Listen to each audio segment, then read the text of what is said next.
গাড়ি স্টার্ট হলো। গাড়ির মধ্যে যে এই যে ব্লু লাইটটা দেখছেন জ্বলে রয়েছে হিট মিটারের, এটা আমি দেখিয়ে দিচ্ছি আপনাদেরকে যে এই প্রবলেমটা, এটা কোনো প্রবলেম না, কিন্তু গাড়িটা যেই টেম্পারেচারটা, এখন গাড়ির একদম টেম্পারেচার নেই বলে এই লাইটটা জ্বলে রয়েছে। যে একটুখানি টেম্পারেচার হয়ে যাবে এই লাইটটা তখন নিভে যাবে, এটা নিয়ে কোনো প্রবলেম নেই। অনেক কাস্টমার আমাকে ফোন করে জিজ্ঞাসা করে যে এই লাইটটা কেন জ্বলে রয়েছে, সেই কারণে আপনাদেরকে বলে দিলাম এই লাইটটা জ্বলে থাকার কোনো কারণ নেই। কারণ এই লাইটটা জ্বলে থাকার কারণ এই কারণেই, এই লাইটটা লাল হয়ে গেলে গাড়িতে আপনার ওভারহিট হয়ে রয়েছে।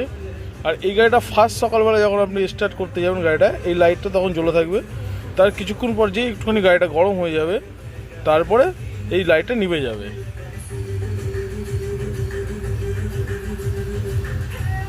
দেখুন আপনাদেরকে